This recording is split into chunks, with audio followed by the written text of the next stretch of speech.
And welcome to another episode of the Don't Argue with the Facts podcast. I'm your host, Noah Love, and today it's jam packed. Got jam packed podcast for you guys today, talking all things college football week 5, the most anticipated weekend of the season. Did not disappoint. It delivered in more ways than one. Friday night delivered, and Saturday, man, was fantastic. We have no time to waste. Let's just get in. Let's just get straight into it. Please remember to like, comment, share, subscribe, tell your friends about this podcast, and let's go. Florida State. Let's start on Friday night. Virginia. Virginia. 30 some years to the date that they upset Florida State on that Thursday night in the 90s where they broke their winning streak. I wish I knew this going in. Same unis, by the way. They did it again. Virginia stuns the Seminoles in two overtimes. I don't. What do you want me to say? Look, Virginia, it started out 14-0. And I was like, okay, it's Friday night, Florida State, ACC, okay. Then Florida State woke up, they scored 21 straight. But Virginia kept coming. They just kept coming. They just kept coming. They just kept playing. It's a 60, at the end of 60 minutes, it was tied, so 60-some minute game, whatever it was. And they just kept playing. They stayed the course, and they won. Chandler Morris, straight dog. Did what he had to do to win in the clutch moments. He was incredible. He had 3 rushing touchdowns and 2 passing touchdowns. He threw for 229. He had over 250 total yards. Yeah, Virginia. It was just one of those games where, look, Florida State got caught.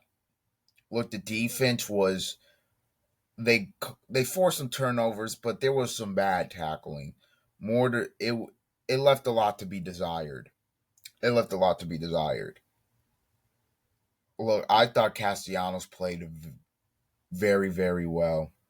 I thought Florida State, from an offensive perspective, was able to do whatever they run. I mean, they ran for 256 yards and they were able to throw it. It's just the defense didn't give you any help. And now this makes the ACC a lot more interesting, because we'll get into Georgia Tech and Wake and how Wake was robbed. We'll get into the ACC, because now this just, to me at this point, now it depends on what happens this upcoming week between Miami and Florida State. But if Florida State, if they lost this, then if they go and beat Miami, this is, things get interesting. Is Virginia now in the running? Look, they play on the road at Louisville. Louisville's undefeated, so we'll see there. Virginia's ranked 24th now. Look, Virginia could be undefeated. Had a tough loss at NC State. Yeah, Virginia. Like, this game legitimately, it stunned me, because I was not expecting this. I was like, okay, Virginia will probably give them a fight, but Florida State should win. And it didn't happen like that. Virginia upsets the Noles 46-38, 2 overtimes. The ACC, it's just madness. There was some more madness. TCU at Arizona State, the Sun Devils stun the Horned Frogs. They scored 10 points late in the fourth to get it done. Gritty. Their last two wins against Baylor and TCU, gritty. They lost early in the season to obviously Mississippi State, who we are now seeing is not a bad football team. I didn't think they were going to be as good as last year. Arizona State are just losing Scatterboo. I know Levitt's good, but it's tough. I don't know if they're going to be able to run the ball as a fish. Well, they were able to run the ball on Friday night. They ran it for over 200 yards. Levitt was great. Jordan Tyson, 8 catches, 126, 2 touchdowns. Going to be in probably an NFL draft pick. He was great. But even despite all that, TCU had a chance to win the game twice. And Josh Hoover gets stripped. And then he throws an interception late. Josh Hoover did not play his best game. And it cost him big time. Look, this Big 12 is all over the place. Like this Big 12, I don't even know. Look, the Big 12, look. I couldn't, like, who's the best team in the conference? Genuinely. Like, who's the best team? I guess you could say Iowa State from a consistency standpoint, but then Texas Tech has looked really good. And they beat Utah. Bad. I don't think Utah's bad by any means. But, man, it just, I guess Iowa State at the moment. You got to watch out for BYU now. Look, it's, the Big 12's all over the place. Arizona State, this is a great win for them finding a way to win. They're on the road at Utah next. Then they got Texas Tech. So Arizona State's they're going to be tested in terms of their schedule. TCU, this was just one of those losses that you want to have back because your quarterback, who's been great through 3 games, just did not deliver the goods when he needed to. It's a 4-quarter. You're up 7, and you just can't pull it out on the road. It's a tough one. Look, it's hard to win on the road in college football. It's hard. It just is. So them not being able to pull it out, I know it stings for TCU, but I believe they'll bounce back. They'll be better. Now let's get to this Saturday slate because, man. Okay, let's start with this. Okay, Notre Dame, they smack Arkansas. And Sam Pittman's fired. Bobby Petrino's now the interim head coach. After this game, we knew it was coming. 56-13. This was a straight butt whooping. I don't even know what you want me to say about this. CJ Carr was spectacular. Jeremiah Love did all his damage in the first half. Taylor Green can't carry this team because they stink. I thought that this was going to be Arkansas Super Bowl. They're going to be close. Look, they should probably be sitting here at 4-0. This is what I was saying before the game. And, yeah, it didn't happen. Notre Dame's defense, very young, played very well. Now, Notre Dame's schedule coming down stretch, man. They'll probably get to 10-2 and go. I mean, their hardest game in there is USC, and USC, as we saw, still kind of the same issues from last season. So yeah, look, Carr's been great. In the downfield passing game. If Notre Dame can get it right, this is still a team you do not want to play because they're that good and that talented. Again, they lost. Their 2 losses by a combined of 4 points to 2 top 10 teams. Miami's probably played the best out of anybody in the country. They only lost that game by 3 points. A&M, we'll get to them because there are cracks in the foundation there. Uh, Mainly just Auburn being incompetent on offense. Yeah, I mean Notre Dame. What more you want me to say? They blow them out. We won't waste too much time. What we will talk about is Illinois. I told y'all college football is weird. It's just weird. I told you. Illinois stuns the Trojans 34-32. Illinois, massive win in the Big Ten. Needed it. Last week, what you put on tape, unacceptable. Didn't even that was not Illinois out there against Indiana. That was an imposter. Illinois is better than that. We knew that. Now Indiana's better, yeah, but that was pretty apparent. But that was not Illinois. This was Illinois. The competitive resolve, the physicality, running the football, Altmaier just being great. All Illinois won 34-32. Luke Altmaier was fantastic. I put that in my notes. Let's just start there. I said Altmaier delivers. He was 20 for 26 for 328.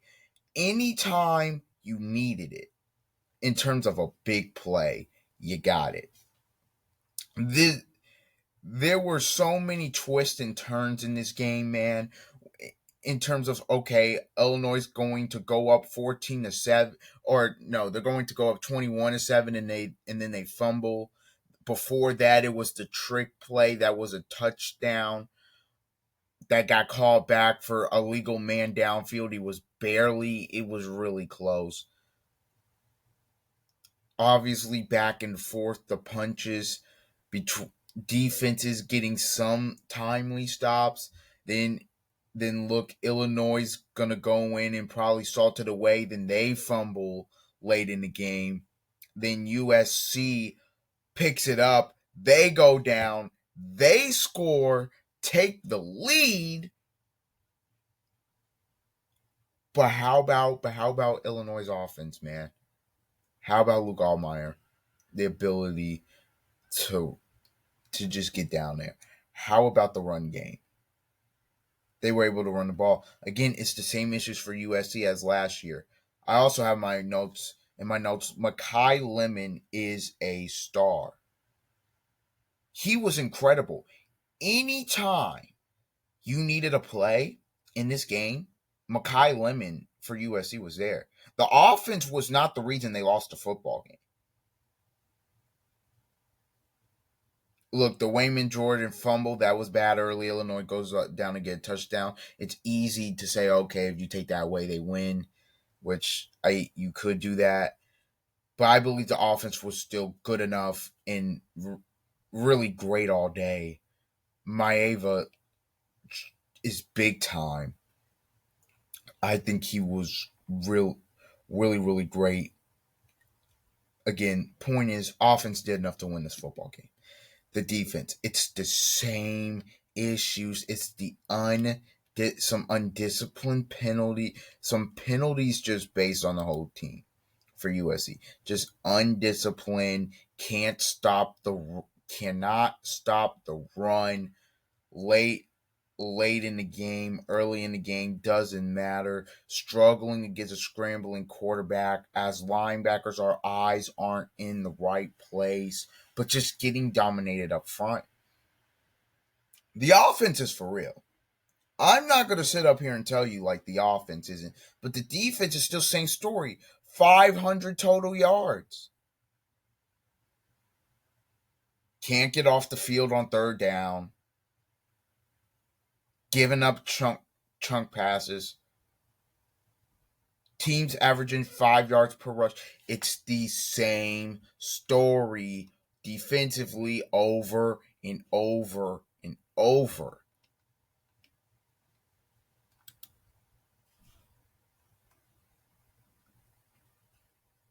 Oh, by the way, you go home, but you're facing Michigan off a bye, and they're coming off a bye.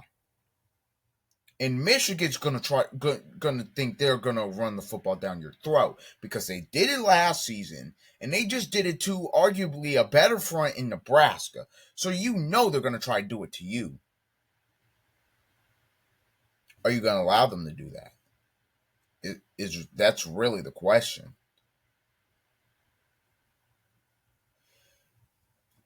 We'll see. I don't know. Well, this was probably I you can make the case that this was the best game of the day. Big Noon Kickoff made a great decision going here. I thought this was going to be a fantastic game, and it delivered. Illinois wins, delivers. They stun USC at the buzzer. I said, look, Illinois showed a lot of fight. I also said USC defense in my notes, not good enough. That's kind of just what it was. Altmaier delivers in the clutch. In Illinois, they win it. They find a way to win it. Another game that was on Georgia Tech.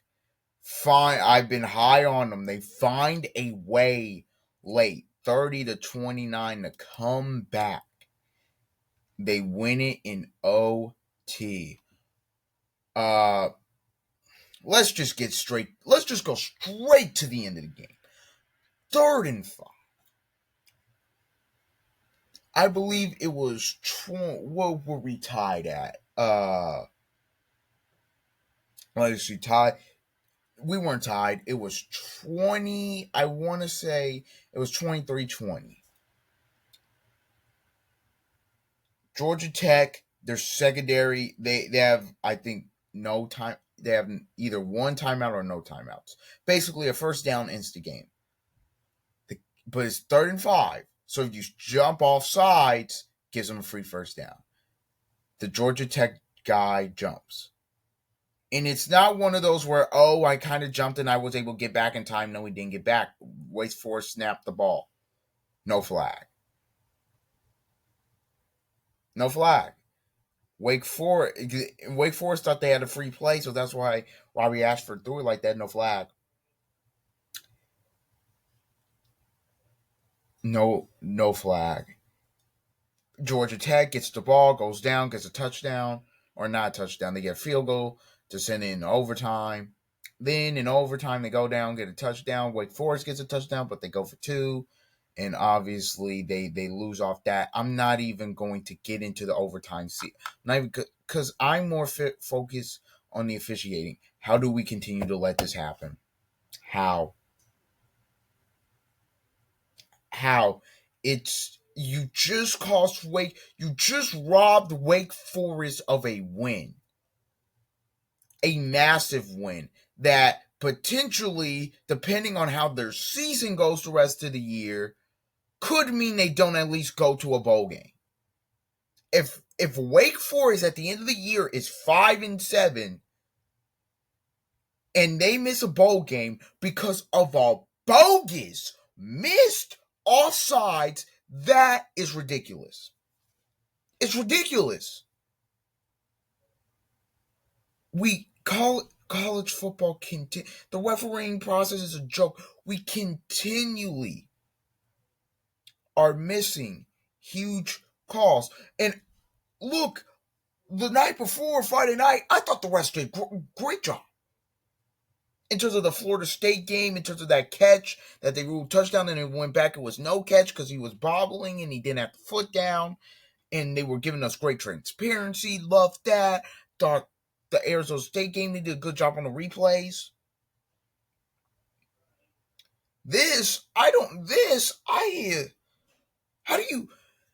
How do you miss that in that moment? The whole Helen Keller saw that. And now Wake Forest is robbed of a win. Robbed. I love Georgia Tech. I'm glad they came back and won this game. And that's what they should do. And this is nothing against Georgia Tech, but let's be honest, they got away with one. And they escaped scot-free.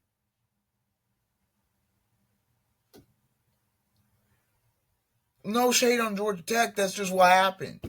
Look, I thought Haynes King was brilliant in the second half. Brilliant. Running, throwing, you name it. He's the reason they won this football game. Because you still got to go down the score, and he did that. And they did that on his back. But Wake Forest had a chance at an upset here, and it gets taken away. It gets taken away because the referee just blows a call. Because they blew the call. It's ridiculous. The fact that it continues to keep happening is ridiculous, and just something needs to be done. Something needs to be done. Now, this 3:30 slate, this was great. Let's go to Ohio State. Ohio State beats Washington 24-6. And they snap Washington's home winning streak. Ohio State. Ryan Day is currently the best coach in the country. At this moment in time, they haven't lost since their loss to Michigan last season, obviously. But who they've beaten and the places they've had to go to do it. This is a game where, look, Saints first start on the road. For Saints first start, I thought he played really well. Look, 2 touchdowns, 208. They relied on their run game and their defense in the game, and that's what happened. Washington couldn't. They just put pressure on Desmond Williams Jr. Stop the run. The defense of Ohio State played really, really well. And that's what it's going to have to be next week. They're back at home against Minnesota. Minnesota's scrappy, so we'll see what happens there. But yeah, I said defense reigns supreme. This defense under Matt Patricia, so good, man. So good for Ohio State. Ohio State kind of felt like they were going to win this game. This game never really felt in doubt. It just never did. Ohio State played really well, really efficient. They know what they wanted to do. Okay, first road start, we're going to try to make it easy on him. We're gonna lean on our run game. We're gonna lean on our defense, and that's how we're gonna do. And that's how we're gonna beat them. And they're in the 2 big games that they've played so far. They've allowed 7 against Texas, and they've allowed 6 versus Washington. Very, very, very impressive by Ohio State. Washington, tough loss, but Ohio State was impressive. Now, let's go to what would have been probably the upset the day if it happened. Indiana, survival. Sir, just survive. Just do what you got to do. They beat Iowa in Iowa City.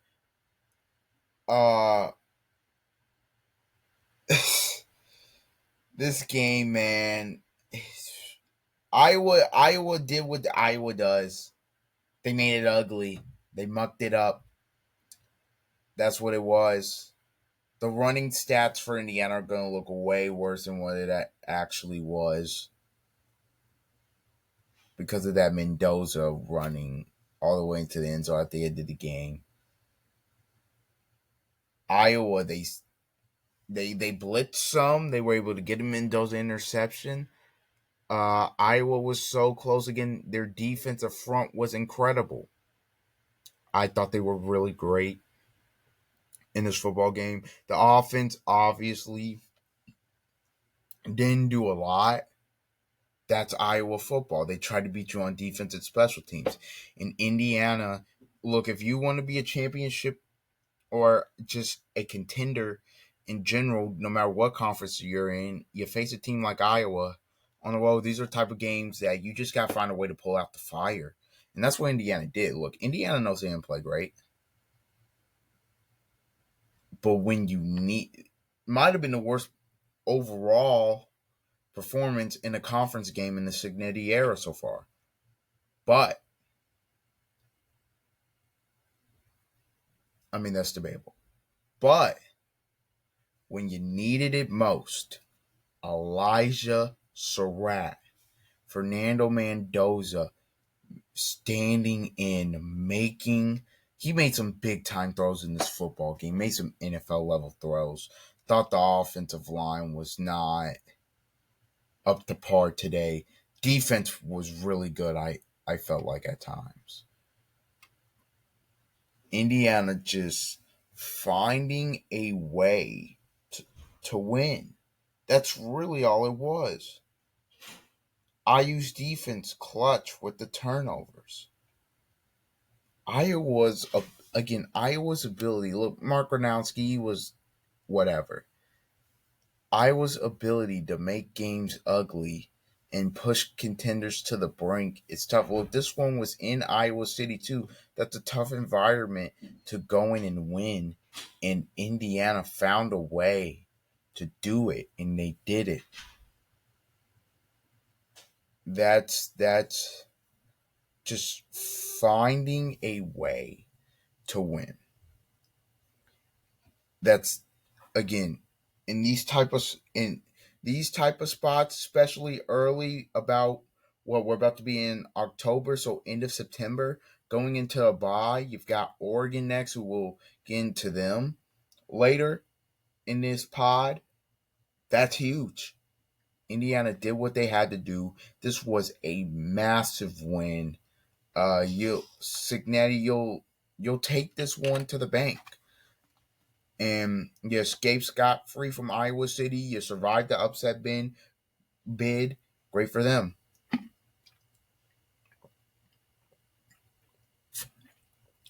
Had to take a sip because, man, we still have much more to go here.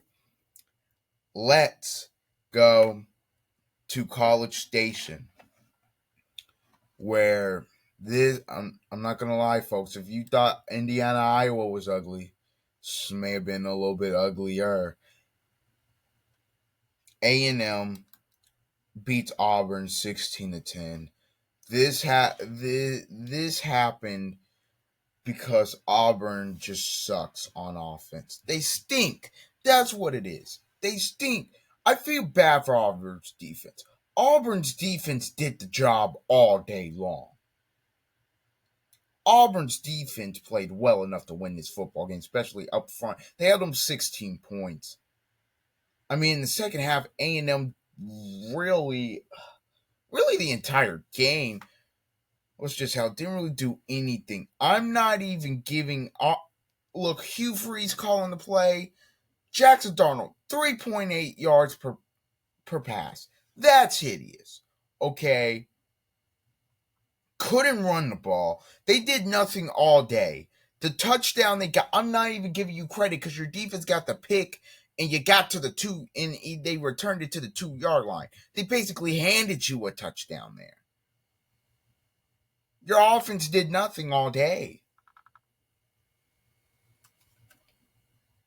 A&M, I say, is some cracks in the foundation just because of how their offensive line was not that good. Again, if this was anybody else in the SEC playing, they would have gotten got. But Auburn's offense being as bad and as inept as it is, I mean, this is bad. Look, I said it. You got to win ugly. You have to win ugly. That's just what it is in college football. There are some games you have to go out there and you have to find a way to win ugly. That's what Texas A&M did. So give them the credit. It's just I'm looking at it also from an Auburn perspective. This was bad, bro. Offensively, this was a rough watch.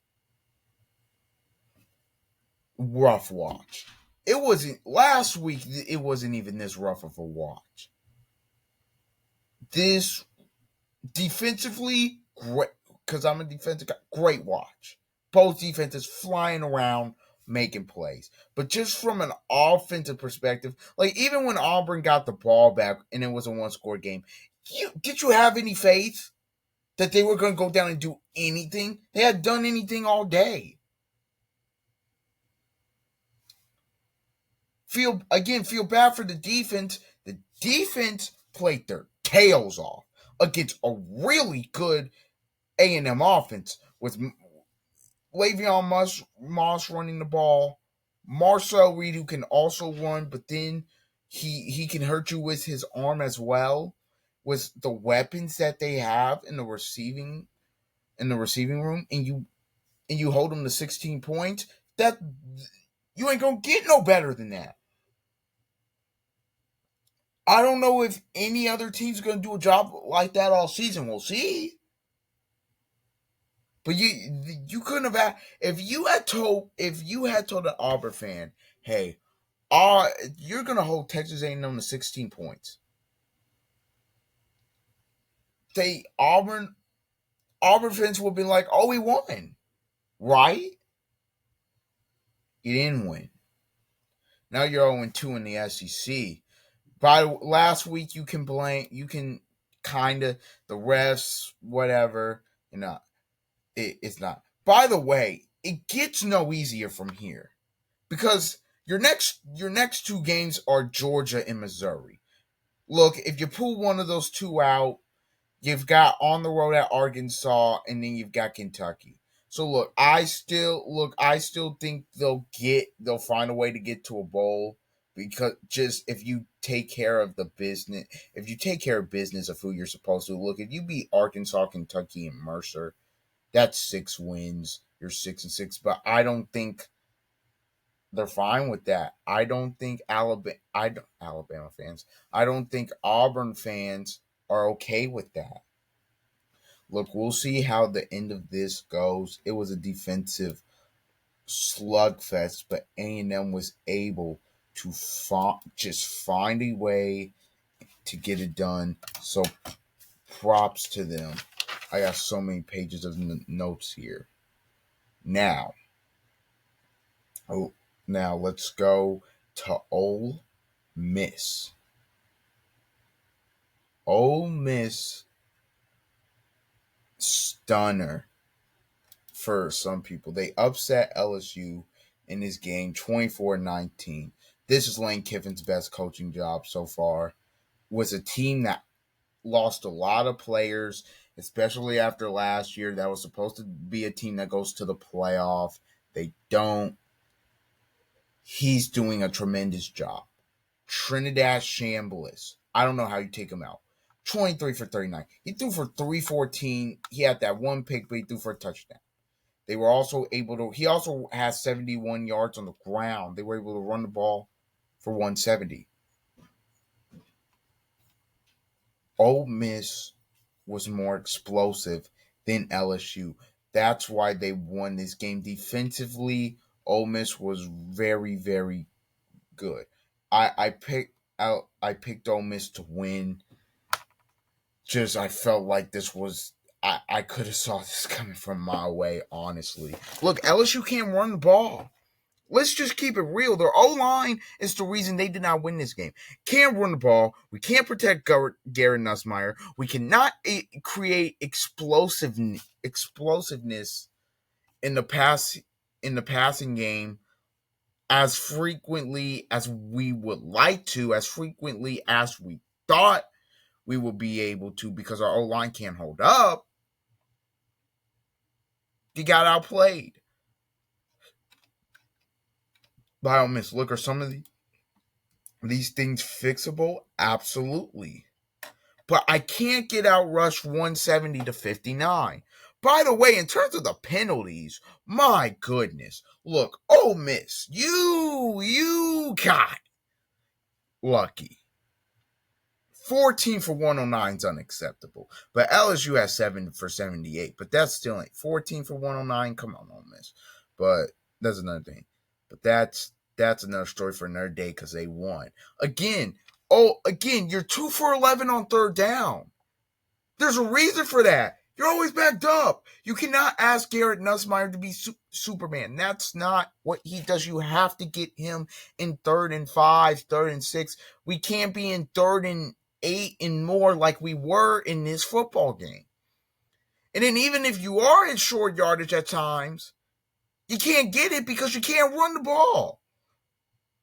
Your offensive line has to be better, or else you're not going to do anything this season. Defense played, I think, well enough to win at times, I think.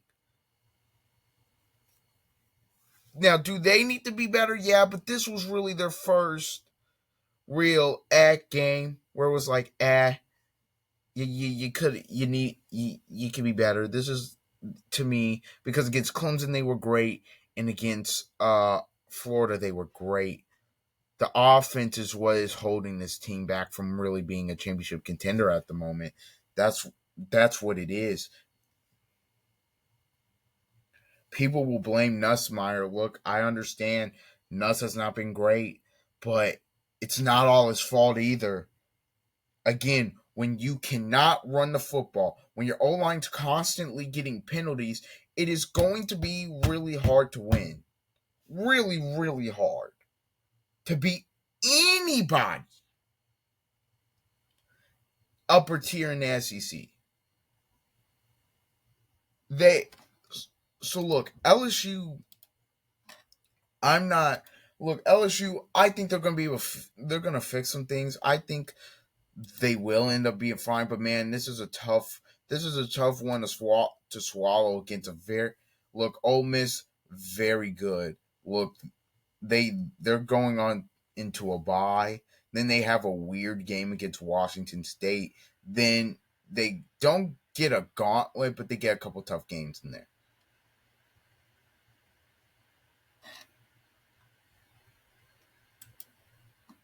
So we'll see what they do. Kiffin, great job. Again, Chambliss, I don't know how you take him out. If he continues this play, I don't care if Austin Simmons is back healthy. I'm keeping Chambliss in. He's been that good. Through 3 games. The Arkansas game, he was phenomenal. Last week against Tulane, he was phenomenal, and now this week he was really good. The poise of him, the way he commands that offense, I don't know how you can take him out. I don't know how you can. Another game. Let's go to Tennessee. They stunned Mississippi State. You wonder sometimes. You just wonder. You just sit back and you say to yourself in these type of games, how are we so lucky to get these? Because Tennessee finds a way to stun Mississippi State on the road. Look, this was back and forth. This was high scoring. The offenses were going back and forth. Look, Joey Aguilar had a pretty good game. Thought Blake Shapen played decently. Mississippi State ran the ball okay. They just couldn't come up with it. It's a tough loss in Starkville. That's all I could say. Tennessee just, look, Heupel talked about the defense. Look, the defense, we know that was not great. They have a get-right game at home against Arkansas up next. So we'll see what they do there. But then after that, it's on the road. Number 10, Alabama. The way Alabama has played, we're actually gonna segue to that after this game because wow. But yeah, Tennessee just finds a way to do it on the road. Tennessee really good. That scoop and score was huge that they had in the 4th quarter. They just, again, finding a way to win. And on the road in college football, especially in the SEC, is not easy. Now, we will segue to Alabama versus Georgia. Bama does it again. They do it again. This time they go on the road. Georgia, Pick Georgia to win. Doesn't matter. Doesn't matter. Ty Simpson was unconscious, man. Ty Simpson was incredible, bro. Alabama started like 11 for 11 or something on, or was it 7 for 7? I know it was 7 for 7 on third down. They did that. I don't know if it got any better than that. That's just crazy. That cannot happen if you're Georgia. Again, where this game was inevitably lost is the fourth down call late, and then third down. They were 13 for 19 on third down. How you're not going to beat anybody? The fact that Alabama, the way the operation was so smooth, they had one penalty all night.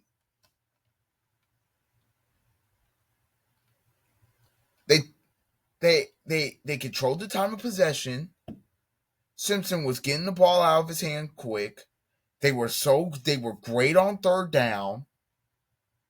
Alabama did everything that they needed to do to win this game, and they did it, and they won. They needed to try to take the crowd out of it early. They kind of did. They needed to be able. They need to be able. Ty Simpson didn't make any crucial mistakes. They didn't beat themselves in this game, and they walked out with the W. Walked out with a massive dub. From Georgia, I just put Kirby question because I don't know. What does he have to do to be Bama? Again, that third down, that fourth down call where we're going quick and the freshman offensive tackle just blows it. That's tough, man.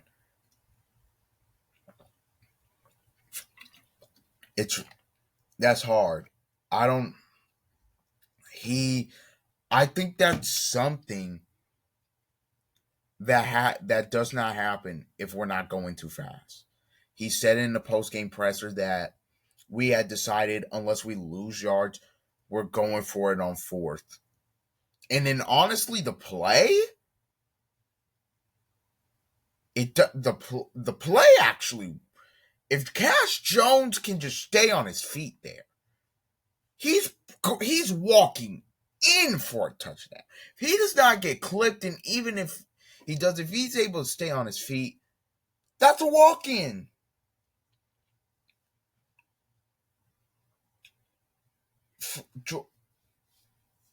I would have liked to see more touches for Chauncey Bowen, honestly. Again, Georgia was able to run the ball very well still. They ran the ball for 227 yards. But when you don't have the ball, look, if they can't run the ball, they can't run the ball. Wow, what was I gonna say? I lost my train of thought here, ladies and gentlemen. Oh, this is what I was gonna say. If they can't score if they can't get the ball. If you can't get off the field on third down, Alabama's going to continue chewing clock, which they did. By the way, and they can't score. By the way, that Ellis Robinson mistake late in the game, what the heck was that, man? This isn't practice. This is the SEC against Alabama. What are we doing? Kirk Herbstreit's talking about what the heck are you doing? I agree with you, Kirk. What was he doing? Just a young mistake. Look, Georgia's very young, so I think there will be these kind of bumps in the road. Look, Georgia's fine. Now they need to clean up some things because if we're being honest here, they should be 0-2 in the SEC. If we're just being honest, I think Tennessee kind of outplayed them, but they won the game. That's whatever. They've got Kentucky, which is gonna feel like a get right. Then Auburn on the road. That's a rivalry game. That's going to be tough, but I think they should be able to shut down Auburn. And then they've got Ole Miss after that. So we'll see. What schedule? Very, very, I want to say, I don't know if favorable is the right word, but you can make the case that your two toughest games are already out the way. You can make that case, and you win 1-1. Look, I'm not sitting up here and telling you, look, Kirby's gonna be fine. It's just, what do you have to do to beat Alabama? Because now it's not Saban. DeBoer's 2-0 against you again. DeBoer versus Kirby, Sark, and Lanning. He's undefeated again against the top teams. Alabama's under DeBoer really good. Look, on the road, I was like, okay, they haven't been good. This is setting up for Georgia. Did you watch the operation on Saturday night? Look how disciplined they were. Kane Womack did a phenomenal job. There was effort. It looks like they have fixed the little schematic issues, especially on defense. Our our linebackers' eyes are in the right place. Okay, they have one coverage buzz, but Womack said that's on me. So yeah, Alabama. Now look, they play Vandy this week, which game day's going to look. That is going to be, because remember last season they won that crazy game against Georgia at home. Then they go to Vandy. Vandy got them. If Alabama had won that game and then Vandy comes in and they get you again, oh man.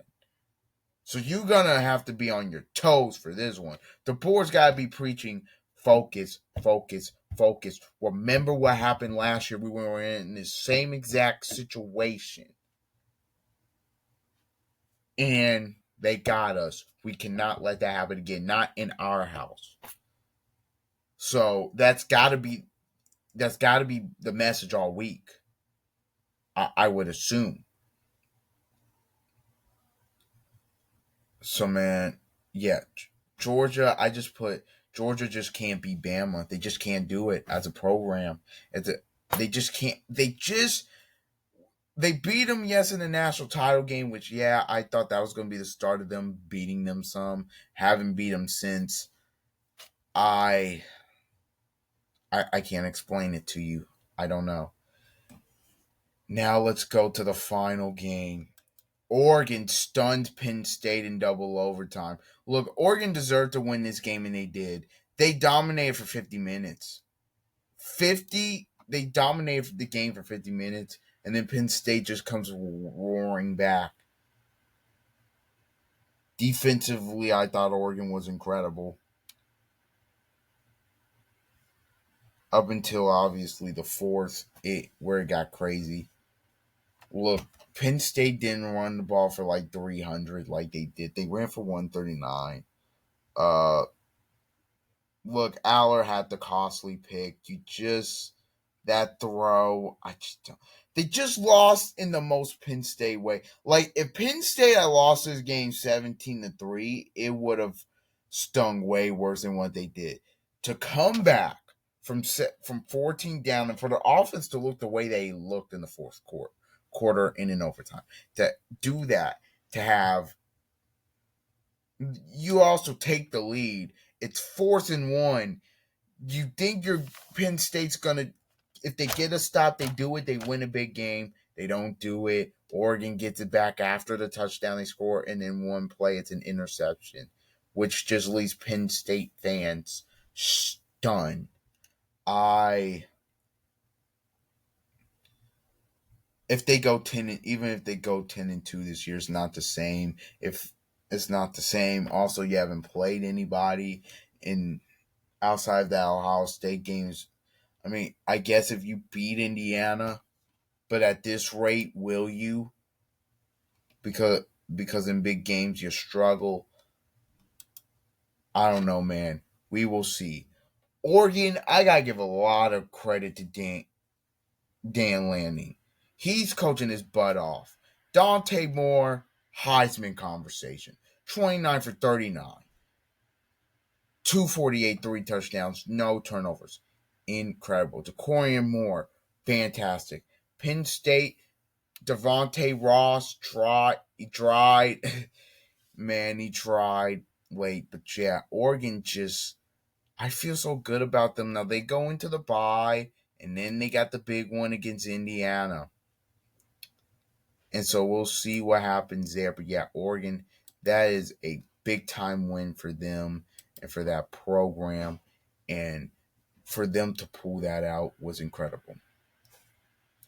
Okay. This has been an episode of the Don't Argue with the Facts podcast. Was my college football week 5 takeaways. It was a tremendous weekend of football for the college side. The NFL side, that video will be up probably tomorrow or Wednesday. And then Thursday I'll do previews and whatever. Please like, comment, share, subscribe, and until the next time, see ya.